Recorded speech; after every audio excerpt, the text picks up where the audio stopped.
ये चीन ने दुनिया को ये बता दिया है कि वो ताइवान के अधिग्रहण और उस पर आधिपत्य जमाने के लिए पूरी तरह से तैयार है।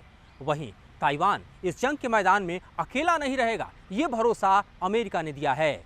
यानी जंग का एक और समूचा युद्ध क्षेत्र पूरी तरह से तैयार नजर आ रहा है। नमस्कार, मैं हूं मधुरेंद्र कुमार और आप देख रहे हैं मेरे साथ रणनीति। तो चीन ने अपने 2 दिनों के युद्धाभ्यास के जरिए समूचे ताइवान को हिलाकर रख दिया।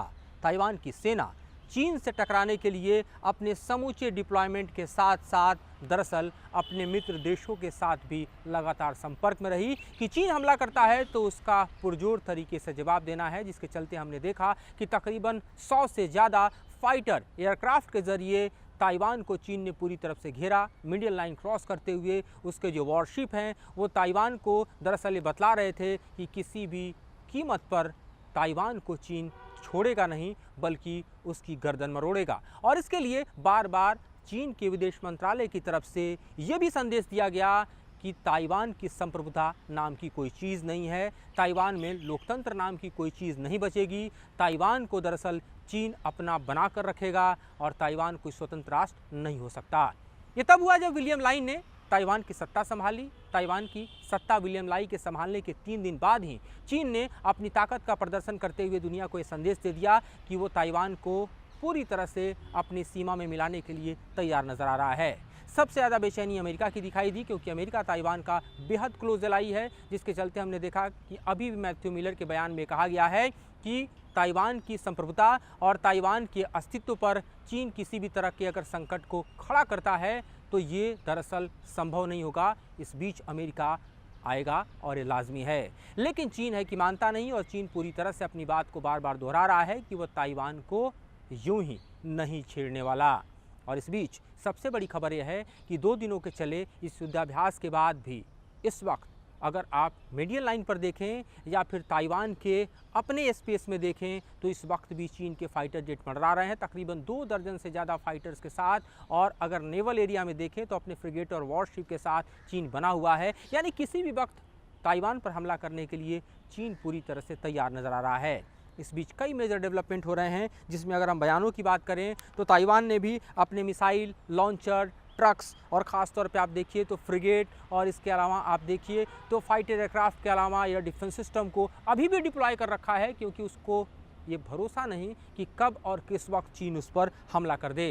पिछले साल भी हमने देखा था कि एम्फीबियस असॉल्ट और इसके अलावा काउंटर इंटरवेंशन ऑपरेशंस के जरिए चीन ने ताइवान को ये बतलाने की कोशिश की थी कि ताइवान की स्वतंत्रता नहीं बच सकती, चीन उसे अपना बनाकर रखेगा। लेकिन पिछली धमकियों के ठीक उसके उलट इस बार हम देख रहे हैं कि ज्वाइंट स्वॉर्ड 2024 में चीन ने वो कर दिखाया जिसकी किसी को कल्पना नहीं थी। यानी उसने पूरी तरह से ताइवान की ताकत को टेस्ट किया, उसके बाद थोड़ा विड्रॉल किया, लेकिन इसके बाद भी हम देख रहे हैं कि डिप्लॉयमेंट उस समूचे एरिया में इस वक्त भी चीन का बना हुआ है।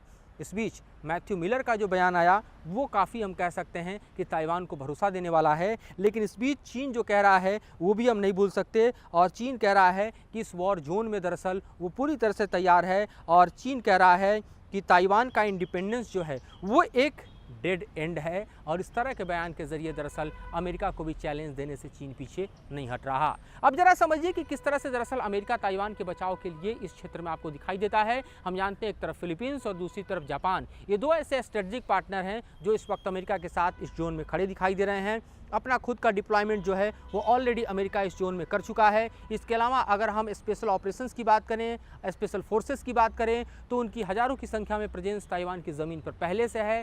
ड्रोन और साथ ही आप देखिए कि नेवी टोही विमान, इसका ऑपरेशन यूएस फोर्सेस ताइवान की तरफ बिल्कुल अंजाम दे रही है। अमेरिका को ये भी भरोसा है कि अगर ताइवान के साथ चीन की जंग छिड़ती है तो भारत भी उसको सपोर्ट करेगा। कलाईकुंडा जैसी एयरबेस हैं, वहाँ से अमेरिका अपने विमानों के जरिए चीन के खिलाफ मोर्चा संभाल सकता है।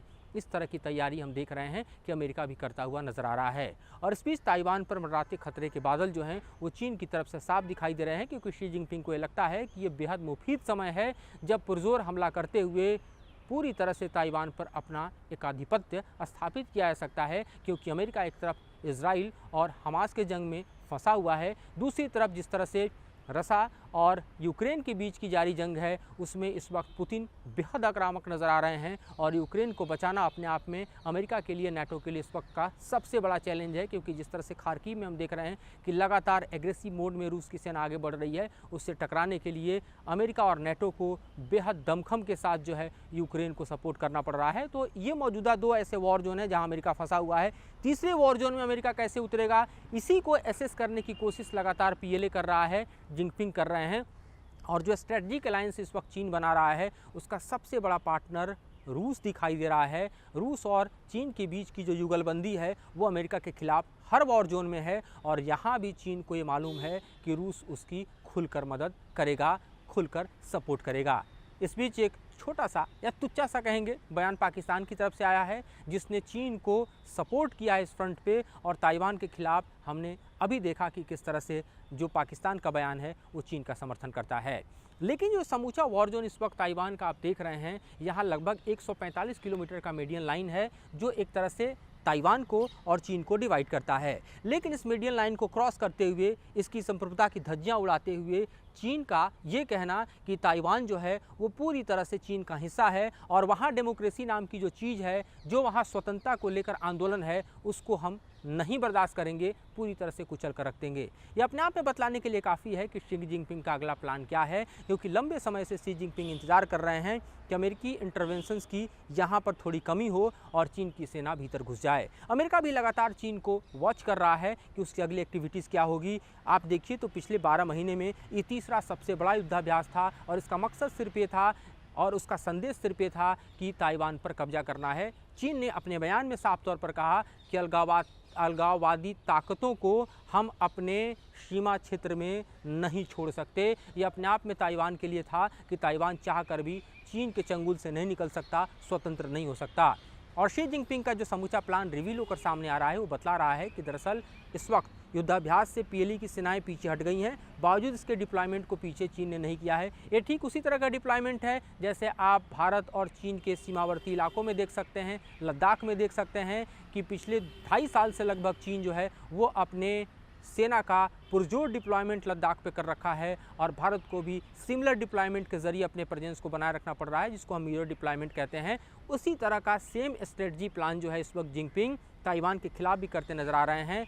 यहाँ पर बॉर्डर डिस्प्यूट है चीन और भारत के बीच में, यहाँ पर दरअसल ताइवान की संप्रभुता और उसके अस्तित्व का सवाल है और इसीलिए हम देखें कि ताइवान के अस्तित्व के साथ दरअसल अमेरिका का भी इसलिए अस्तित्व जुड़ता है क्योंकि दोनों के बीच में देखें, चीन और अमेरिका के बीच में देखें तो एक बफर जोन अगर कुछ क्रिएट करता है तो ताइवान करता है और ताइवान पर अगर चीन आकर कब्जा करता है तो चीन और अमेरिका दोनों आमने सामने हो जाएंगे और एक कतई नहीं चाहेगा अमेरिका कि इस वॉर जोन में हो। और इसीलिए आप देखिए कि इस वॉर जोन को पूरी तरह से ताइवान के फेवर में सुरक्षित करने के लिए अमेरिका ने अपने प्रेजेंस को फिलीपींस में ही बढ़ाया है और साथ ही साथ जापान में ही बढ़ाया है और भारत के साथ अपने स्ट्रेटेजिक पार्टनरशिप के जरिए भी चीन को लगातार हम देख रहे हैं कि अमेरिका चैलेंज दे रहा है। तो इन परिस्थितियों में इस वक्त ताइवान फंसा हुआ है। ताइवान के नए राष्ट्रपति को दरअसल अपने आप को साबित करना है। हम अगर दोनों देशों के बीच जो है इस वक्त के समीकरण देखें तो जाहिर है कि चीन के आक्रामक रुख को ताइवान चाहता है कि काउंटर करे और इसके लिए बेहद ज़रूरी है कि इस वॉर जोन में अमेरिका भी बना रहे। तो ये देखना है कि शी जिनपिंग कब ताइवान पर हमला बोलते हैं और उसके आगे परिणाम क्या होते हैं।